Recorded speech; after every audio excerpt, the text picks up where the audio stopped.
আমি পবিত্র কোরআনুল কারীমের সূরাতুল আহজাবের 35 নম্বর আয়াত তেলাওয়াত করেছি।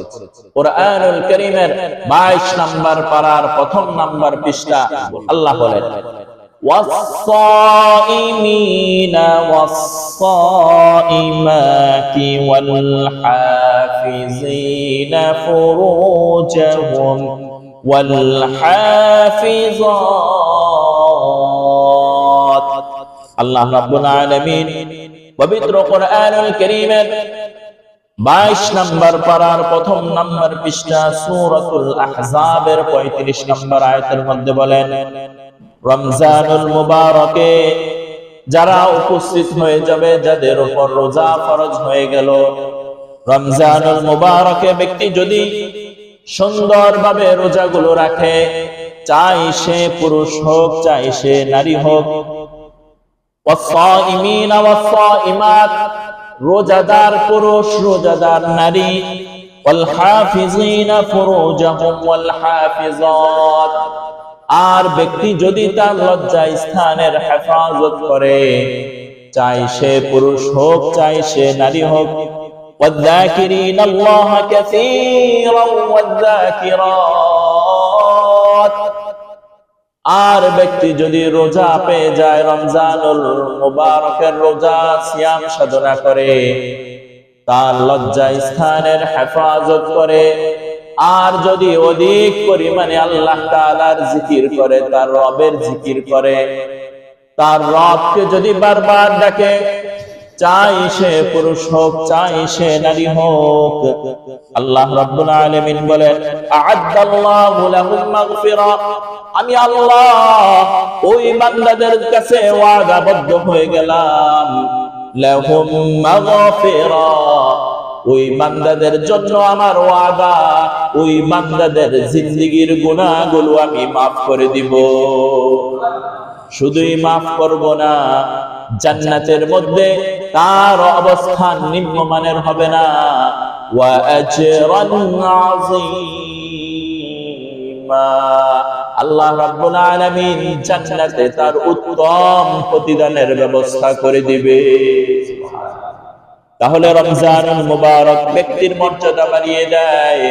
রমজানুল মুবারক ব্যক্তি যদি অধিক পরিমাণে জিকির করে, ব্যক্তি যদি তার লজ্জা স্থানের হেফাজত করে, ব্যক্তি যদি সুন্দরভাবে রোজাগুলো রাখে, চাই সে পুরুষ হোক চাই সে নারী হোক, আল্লাহ তাআলার ওয়াদা ওই ব্যক্তির জিন্দেগীর সব গুনাহগুলো আল্লাহ মাফ করে দিবে।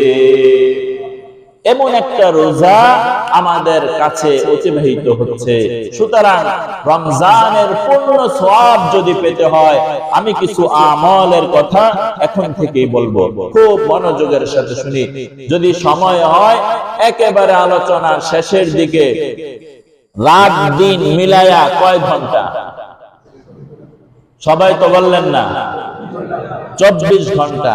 এই 24 ঘন্টা তো এখন রমজানও কি হচ্ছে, অতিবাহিত হচ্ছে। 24 ঘন্টার একটা রুটিনের কথাও কি আমি বলবো, যেই রুটিনটা হবে আমলি রুটিন, যেই রুটিনটা হবে জান্নাতি ব্যক্তিদের রুটিন। সুবহানাল্লাহ। আল্লাহ তাআলা সর্বপ্রথম আমাকে, আমার মুসল্লি ভাইদেরকে, পর্দার আড়ালে আমার সম্মানিত মা ও বোনদেরকে সবাইকে আমল করার তৌফিক দান করেন। হযরত আবু হুরায়রা রাদিয়াল্লাহু তাআলা আনহু থেকে বর্ণিত, আল্লাহর রাসূল সাল্লাল্লাহু আলাইহি ওয়াসাল্লাম বলেন, ইন্না রাব্বাকুম ইয়াকুলু কুল্লু হাসানাতিন বিআশরি আমসালিহা বনি আদম যত নেক আমল করে, যত ভালো কাজ করে, প্রতিটা ভালো কাজের বিনিময়ে আল্লাহ তাআলা 10 গুণ বাড়িয়ে দেয়। ইলা আমসালিহা ইলা 700 দিআফিন শুধুই 10 গুণ বাড়িয়ে দেয় না, বরং ব্যক্তি যদি কোনো একটা নেক আমল করে, আল্লাহ তাআলা 10 গুণ থেকে 70 গুণ তার বাড়িয়ে দেয়। এই হাদিসের ক্ষেত্রে আল্লাহর রাসূল বলেন রমজানুল মুবারকে একটি ভালো কাজ করলে আল্লাহ তাআলা, ব্যক্তি যদি নফল আমল করে আল্লাহ তাআলা ফরজের সওয়াব লিখে দেয়, আর ব্যক্তি যদি একটি ফরজ আদায় করে আল্লাহ তাআলা 70টা ফরজের সওয়াব তার আমলনামায় লিখে দেয়। এরপর আল্লাহ রাসূল বলেন ওয়াসাউমু লি ওয়া আনা আজজি বিহি। হাদিসে কুদসির মধ্যে রয়েছে আল্লাহ রাসূল বলেন, আল্লাহ তাআলা বলেন রোজা হচ্ছে আমার জন্য, আর এর প্রতিদান আমি আল্লাহ নিজে তার হাতে দিব। আস-সাওমু জুন্নাতুম মিনান নার, রোজা হচ্ছে জাহান্নামের আগুন থেকে ঢাল স্বরূপ। ওয়াখলুফু